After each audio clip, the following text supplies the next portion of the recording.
The specifics of what and how are not hard for people to get. I think there's just a little bit of a hesitation about doing something different than was done before, and that hesitation is grounded in a great reality. I think trust is sort of where the change happens. In this episode of Voices from the Field, we introduce you to one of our newest NCAT employees, Tyler Jenkins. Tyler is joining the NCAT team as a carbon farm planner and will be working on our Building Soil Building Equity project, as well as contributing to the ATTRA Sustainable Agriculture program.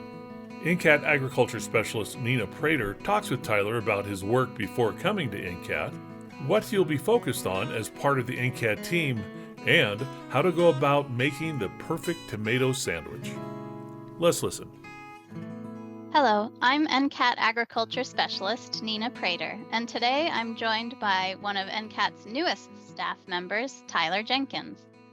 We're going to spend this episode getting to know Tyler, learning about what he's going to be working on here at NCAT, learning about his areas of expertise, and who knows where else the conversation might take us. Welcome, Tyler. Thank you. Happy to be here. Let's get started with a little bit of background information. So I know you've spent many years involved in food systems work in many different aspects of it. But what started you on the path to working in agriculture, food systems, and public health? Yeah, well, quite simply, could say friendship.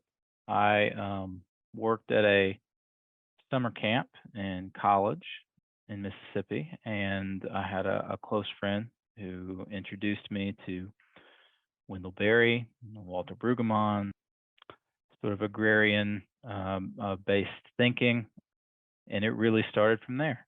To say it simply, I was captivated by that, and I'm very appreciative of that person, and then other people subsequently. But yeah, it started, yeah, quite simply that way. A friend giving you some books. That's great. And Wendell Berry, I don't know if I've done an episode on this podcast yet where we haven't mentioned Wendell Berry at some Yeah. point. So we're all big fans. I know he's been so influential in so many of our lives. So I know you've had a variety of jobs in different parts of the food system chain. Can you share about one of your more recent projects that was especially exciting to be a part of? A recent project, certainly. Well, I worked as a facility manager at the Autism Society of North Carolina at a summer camp they have, and we worked hard to integrate garden produce into our dining hall there, and we had started on some plans to work with Duke University to integrate a piece of technology that would clean their septic water into fertilizer water, and had plans for a greenhouse. So sort of a systems-based approach to kind of a really place-based food system development, and utilizing it with our friends and partners who were there on site. And that was really exciting to be involved with. Yeah. Yeah, that sounds really neat. There's so many, just in that one example, you talk about one end of the food chain, which is eating, fresh, locally grown, grown on site food. But then there's the other side of the system of like, what do you do with waste? How do you close these nutrient cycle loops, just that one example shows kind of like the diversity of areas of your work, which I think is really cool. And you went to school for public health, correct? Remind me what Correct. your educational background was. Yes. Well, I got a degree in English literature with minors in like biology and chemistry from the University of Mississippi, and then I got a graduate degree in public health at Emory University, and focused a lot of that work on education around food systems and gardening. I was able to do a little bit of work in Atlanta. There's a large urban farm in the center of Atlanta that had started just a year or two before I moved there. And the gentleman who ran that place, there were certain concepts he liked to imbue to people. And whenever a media or a group would come out, he would always wait for the question for them to say, "Well, what food do you grow out here on the farm?" And he would always retort, "Well, we don't grow food. We build soil. God grows the food." And so I think he was always waiting for that question, and I never forgot that. And it was a really kind of an interesting concept, one that I had not been familiar with, because food systems and sort of this rich knowledge about sort of a non-industrial approach was something that at this point in my life had kind of evaded me. So hmm I love that. Well, as you know, I'm a soil person, so that really connects with me. But mm, I just love that because it's such a nurturing approach to growing food. It's like you create the soil, the healthy soil for it to grow, and then it really grows itself. I mean, obviously, there's tons of work that it goes into it, but there is something magical about plants. true. Once you give them, good uh, recipe for success in the soil, they can do a lot of the work for you. That's really neat. I know we could talk a lot more about all your different experiences in the past, but I want to transition now to your work with NCAT. Can you introduce me and our listeners to the project that you're going to be focused on? Well, I mean, you might know, people might know that a few years ago there was a big push to put through the federal system programs that would really incentivize farmers to transition towards climate-friendly practices in a more intentional way, maybe than had been done in the past. And so the project we're working on is called Building Soils, Building Equity. And essentially, what it does is incentivizes producers to transition to climate smart agricultural practices. And we're there to provide the technical assistance and support for that transition, and also work through them to provide incentive payments for those transition practices to be put into place, to be implemented.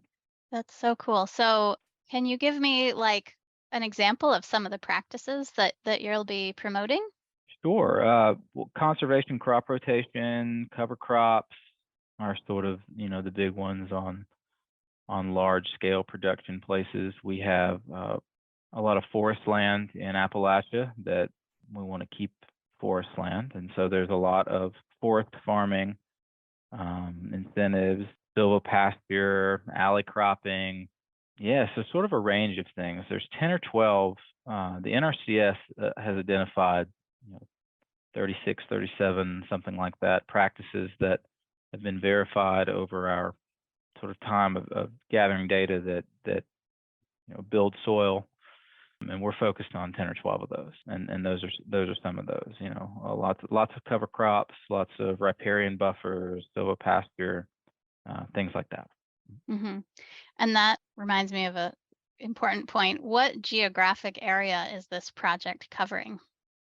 Yeah, this project covers southern Appalachia. NCAT was a recipient of another climate smart grant to be working with fiber producers in other parts of the country, but the one I'm specifically working on is in Appalachia, in southern Appalachia.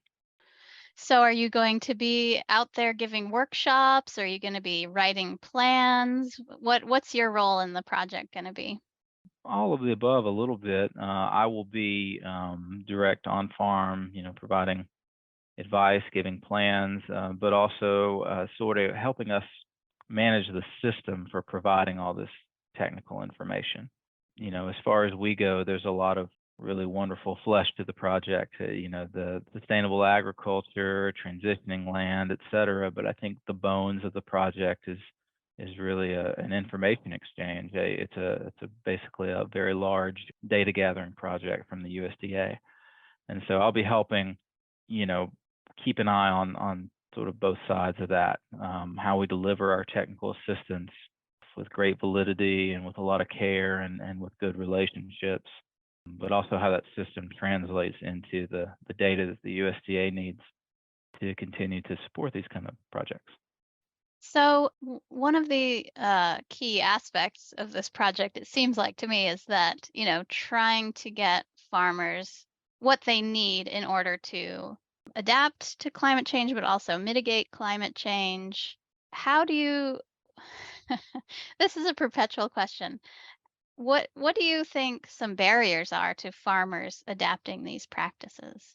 Well, yeah, that's a good question. I think, there's people like to talk about the any kind of knowledge gap, and I think that the specifics of what and how are not hard for people to get. I think there's just a little bit of a hesitation about doing something different than was done before, and that hesitation is grounded in a great reality. I think trust is sort of where the change happens. Most of the data that we've gotten, and anyone who's spoken to farmers at length, I think maybe could tell you some version of this. But it seems that most people who transition their practices from a particular type of production to another will tell you one of two things. I did it because somebody I knew and trusted and respected told me I should try it, or I was incentivized with money to do it. And I think it's really is just that simple. Most of the farmers I've met will very happily consider growing anything you can imagine. They want the answer to three questions: how much money, when do I get it, and what do I have to do to earn it? And that is not a greed-based question. That's you know doing pencil and paper and trying to figure out at the end of it how to make the land payment. Sure, Um, it's their livelihood. Yeah, yeah, that's really interesting. The trust aspect. I think that's key. I think that's one of the reasons why, a lot of the work we do, we try and facilitate peer-to-peer learning because farmers just naturally trust their peers who are in there doing it. They have skin in the game too, and so yeah, that trust part of the equation is something I hadn't really I guess labeled that way, but it is really key when you highlight it like that. I think that the strength of relationships are really what moves anybody to do, most things, or try something outside of their typical patterns. I'm really excited about traditional areas of knowledge meeting sort of trusted, practical experience, because I truly believe that human development, societal development, can very much, if we want it to be positive, should mirror nature. And nature tells us that where difference meets, novelty emerges. And so, peer to peer, being able to connect people who might be similar but ultimately are not the same people, and sort of allow that to happen and allow that growth, development, evolution, if you will, to occur within groups is really a thing you can't really control, and it fascinates me because of that. hmm Where difference meets novelty emerges. Is that what you said? Yeah, sort of when when two people reproduce, a totally new thing is born. And I think the same thing happens when you put people in a place and sharing ideas. You don't really know what'll come out of that. And so, yeah, I'm excited about the idea of helping to facilitate those spaces. Yeah, I really love that idea. That's so great.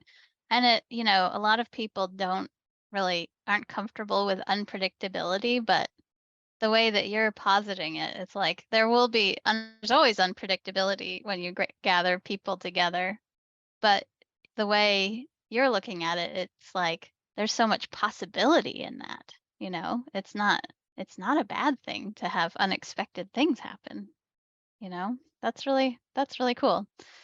I'm learning so much from this conversation. So I want to get to know you personally a little better. You're working on this climate smart agriculture project, and I know that climate change work and food systems and agriculture work can be really overwhelming at times. So I want to know what motivates you when you're feeling discouraged. Well, I think that for me, there is a recognition that the world has been here for a long time, a long, long time. And, I'm a member of one of, 60 some odd billion species. And I think once the recognition is established that no matter what you do, I think there's I'm trying to remember uh, the Wendellberry quote. He said something to the effect, I think the essay was A Native Hill, something to the effect of therefore go to work. The Mm, work when it ends, it may be the wrong end, but the goal is to do the thing, and maybe not focus on so much what the outcome will be, because in fact, I don't really control the outcome.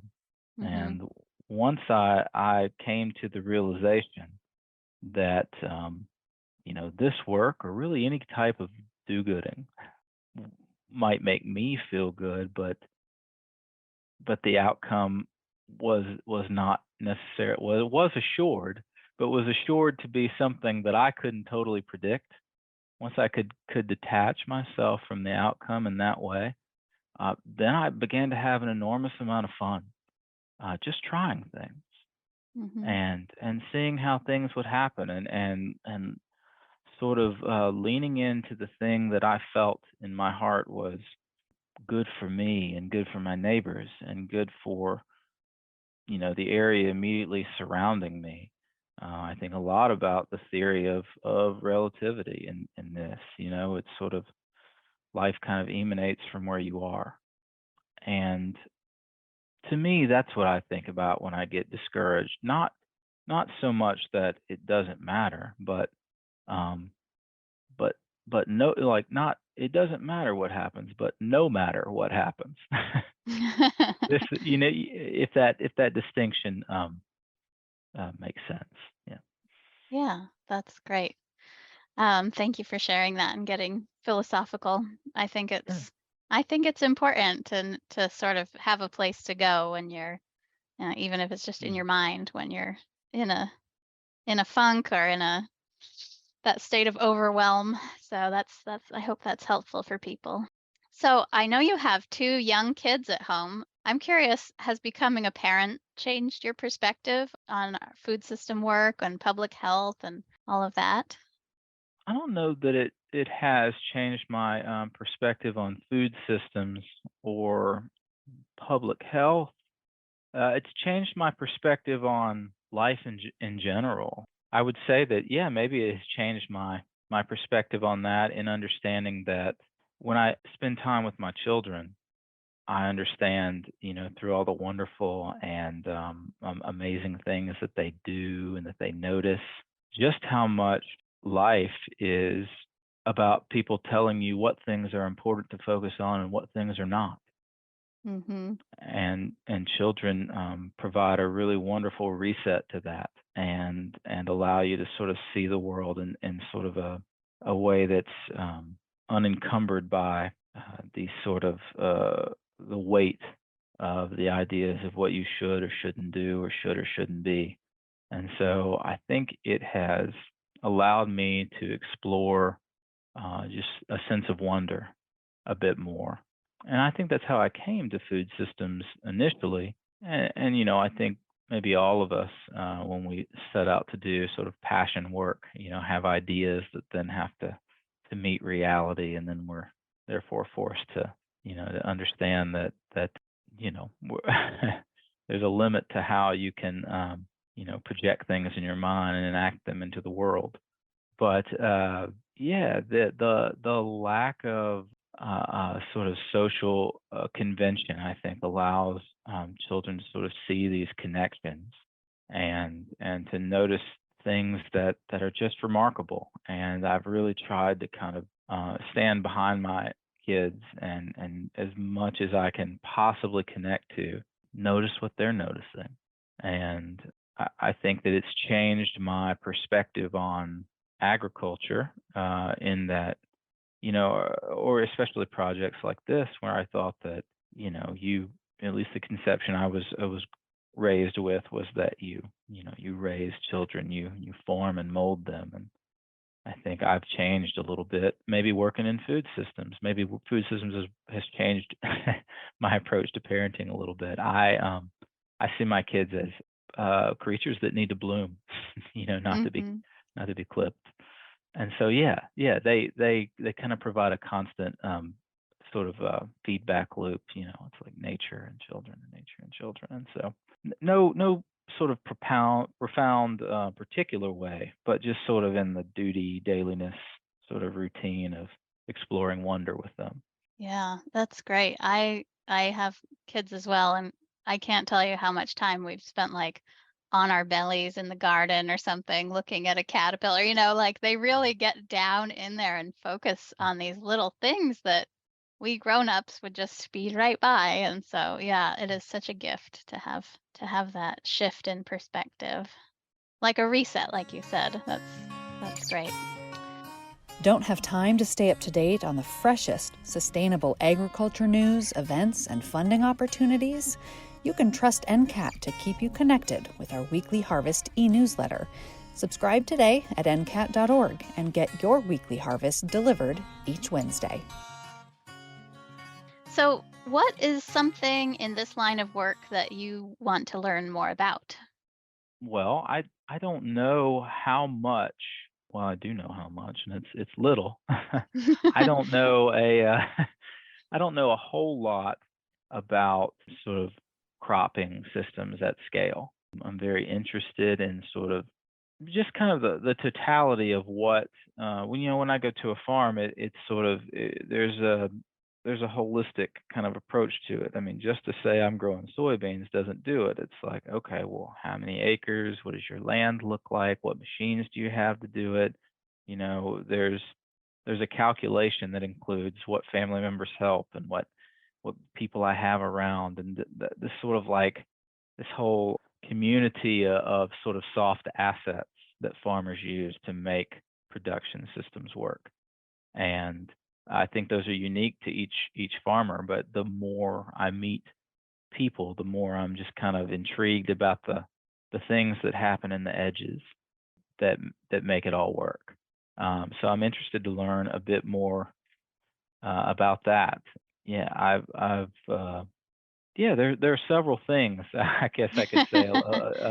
At the risk of going down a rabbit hole, I really am interested in a great amount of NCAT's work. I'm interested in the folks that work here and what drives them. And we have a really unique and dedicated and talented staff with a lot of variability and backgrounds and approaches. And yeah, I suppose I'm interested in the agricultural system as part of that. But then there's this sort of very this element of how this group of people works together, and what, to use a sports metaphor, like how we're how we're passing the ball around to stuff the ball in the basket kind of thing.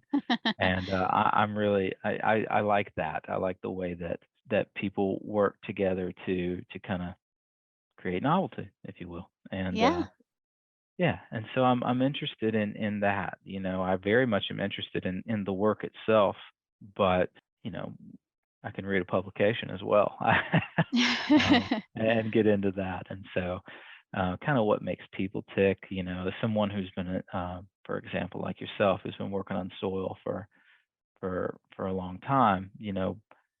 It's all well and good to get information about the soil, but how have you changed? What's your perspective changed? How are you interacting differently with the information than you used to? In a changing environment with changing people, with your own changing mind and body. Those are the things that really kind of keep me excited about learning. Yeah, that's so great. Well, NCAT is happy to have you on our team. We'll definitely be passing a lot of balls to you. That's great. So I want to move into some fun questions to get to know you a little more. So, what is a seasonal food that you look forward to every year? Tomatoes. I love tomatoes. I eat a tomato sandwich every day for a few months in the summer. I used to work at a sort of like hyper local focused, like East Asian inspired restaurant. We did a lot of fermenting. We did a whole bunch of stuff with tomatoes. We fermented them. We fried them and peeled the skins off of them, and dehydrated the skins, dehydrated the fruit, and made tomato raisins. You can do so much with tomatoes. I love that. I've Asian never heard persimmon. of Yeah. dehydrating tomato skins. What, and then what do you do with them? Well, so you drop what we would do is we would buy, hyper farmer focus. So we would go to farmers and buy tomato seconds that were about to go bad, and then we would bring them in. And when the restaurant was slow, I would drop them into the deep fryer and pull them out, and then I would spend several hours peeling skins off tomatoes and separating them.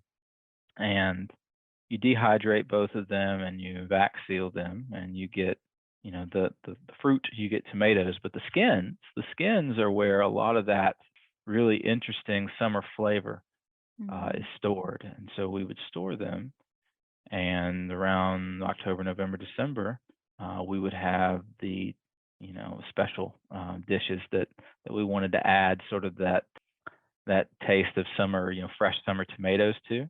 And the skins can be immersion blended or however, right into Mm-hmm. a soup or something like that, and you get the flavor of summer tomatoes in the winter. Wow, that's so interesting. Okay, spin-off question. Describe how you make your go-to tomato sandwich. Go-to tomato sandwich. Okay, well, of course there's bread. The bread's very important. I either make my own bread or get some special bread, something in town, and then I just like to straight up slice them, put it on the bread, mayonnaise, salt, pepper, and that's my sort of like baseline. You can add a Mm-hmm. lot of stuff to that. One of our favorite things, to go back to that restaurant, was we would also ferment corn and make a fermented chili corn, and a sort of like a spicy fermented corn on fresh tomatoes on homemade bread is pretty perfect. Oh my gosh, that sounds so good. I'm gonna have to find some recipes for that. All right. Now I know you said before that you didn't grow up on a farm, but that your grandparents or your grandfather, I forget which, were farmers in Mississippi. Is that right? That's right. Yeah, grew corn and soybeans, peanuts, and some cotton in Bruce, Mississippi. Yeah. Hmm. Do you have a favorite farm memory from either that farm or the one that you worked on later? Well, the most vivid memory I have was picking cotton on that farm, and how prickly it was, and I would always get a sticker, and my fingers would bleed. um, So I remember that, it was sort of I think it was pretty well mechanized at the time, but Granddaddy wanted us to have the experience of picking it ourselves. And so I remember doing that. And yeah, I moved to North Carolina and worked on a diversified, livestock and organic vegetable farm. And a couple of memories from that. I love the sort of, I don't know how you describe it, the sort of rotations, if you will, going from paddock to paddock, checking Hmm. on animals, and it became just sort of this routine, and maybe you have this experience, right, when you start to livestock farm in that way, you everything is kind of normal, and then the way you realize a problem is happening is just sort of immemorial almost. I remember I would go to a paddock, and then I would just stop for whatever reason and say, "Well, hang on, something's not right here. Something's different than it was yesterday." And so that's sort of the everyday kind of checking in, and how your mind kind of turns to seeing what's normal, and the way you see something that's wrong is that it's like, okay, well, something just doesn't seem right, or doesn't. I remember intimately that sense coming up, and it made me feel like I was a real farmer. Yeah. Yeah, developing the sort of that intuition and all Mhm. and that connection to be able to Even if you're not consciously thinking about it, to have that sense. Yeah, I definitely know that feeling. So you said you were an English major. So this is a question about books because Mhm. I was an English major and Mm. I love reading. So what is one of your favorite food or farming related books? Or if picking one favorite is too hard, what is a book that shifted the way you look at the world? Hmm. Yeah, I'm gonna have to think about that one for a second. Let's see. How about I throw you a curveball? Can I give you a not a book, but a movie? Oh, yes. Yeah. In 2001, there was a film that won the Academy Award for short films, and it was called The Accountant. And it is set in the 80s, sort of the farm crisis, and follows a sort of a country accountant who is going to a farm to try to help them out of a sticky situation with their bookkeeping. And it is kind of a dark comedy. It has a lot of tragedy involved in it. It is very funny, cartoonishly almost, but it's 35 minutes long, and I think you can actually watch it online just on YouTube now for free. But it sort of sums up everything. There's a farm crisis, and it kind of talks about the system that got farmers into crisis, in a really approachable and interesting and funny and unique way.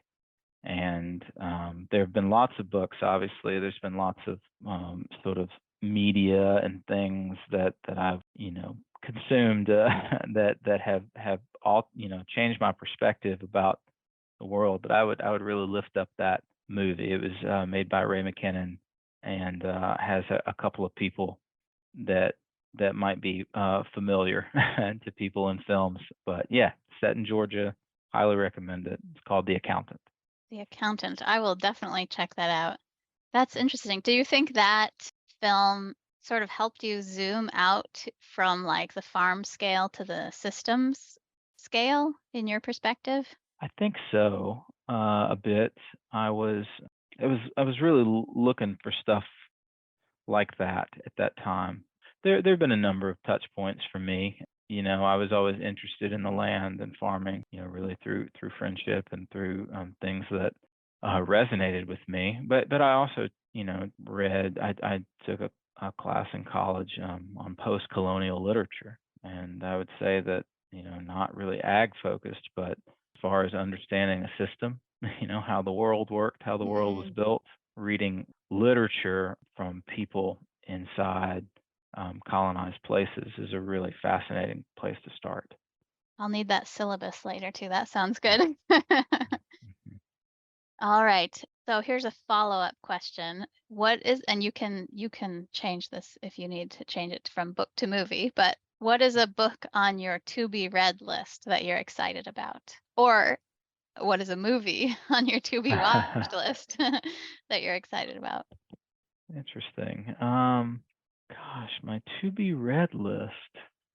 I am in sort of a less, I guess, technical space with my reading these days. So, well, maybe that's not true. I like sort of deep dives into things. So I have a book about natural dyes, and it is a very thick book. It's like a university book, and so there's chemistry involved in it. There's sort of agricultural historical movement involved in it. There's a lot of, yeah, just interesting stuff about the textile industry, and particularly dyes that we use to dye clothes or food or anything. Mm, And I'm really interested in sort of the development of that.